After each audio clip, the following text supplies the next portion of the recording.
tous, heureux de vous retrouver pour cette nouvelle vidéo. Un peu de temps écoulé depuis ma dernière séquence, mais c'est tant mieux.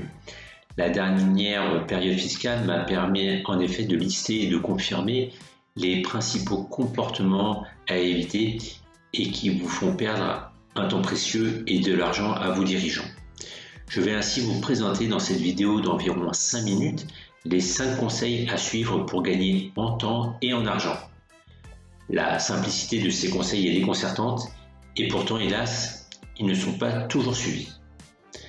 Premier conseil, demandez et transmettez toutes vos factures. J'ai bien dit toutes. Il est de votre responsabilité de les avoir, de vous les procurer et de les transmettre à votre cabinet. Un cabinet d'expertise comptable n'est pas votre secrétariat. Il n'a pas à vous remplacer dans ce travail administratif et il n'a pas le temps de courir après toutes ces factures manquantes. Deuxième conseil, répondez aux questions et pas à côté. N'interprétez jamais les questions. Par exemple, quand il s'agit de vous demander le mode de paiement d'une facture, il ne s'agit pas de nous répondre en nous donnant la date de règlement de cette facture. Troisième conseil, répondez dans les délais ou demandez à votre expert comptable un report, car comment alors ne pas comprendre qu'il s'agit de votre part d'une fin de non-recevoir?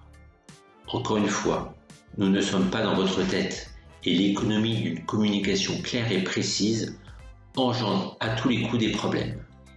Quatrième et avant-dernier conseil, envoyez régulièrement vos factures. Vous n'êtes pas l'unique client du cabinet et si tout le monde estime comme vous que je suis un petit dossier et que le cabinet aura largement le temps de traiter mon dossier si je lui transmets mes factures de l'année en une seule fois, alors vous pouvez être sûr que votre dossier sera noyé dans la masse et traité hors délai. Seul le cabinet est en mesure de savoir quand gérer votre dossier. Cinquième et dernier conseil, ne pas transmettre des bons de commande, des relevés de factures ou des factures pro forma.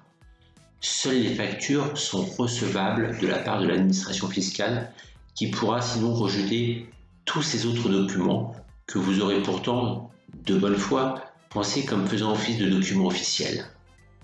Là encore, répondez aux questions posées.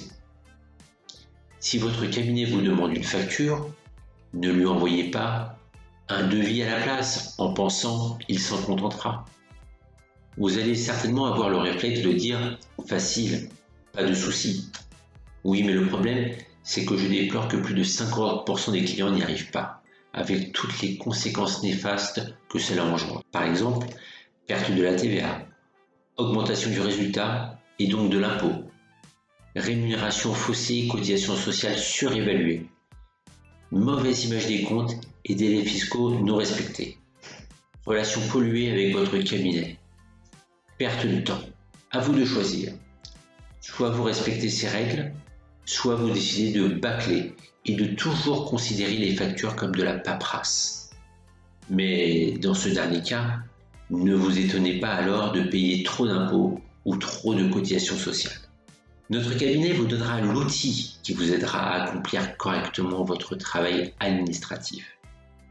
À vous d'utiliser cet outil avec rigueur, dans votre intérêt.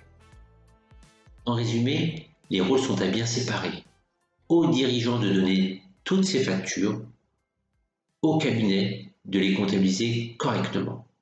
Je vous remercie pour votre attention et vous donne rendez-vous très prochainement pour une nouvelle vidéo conseil. À très bientôt.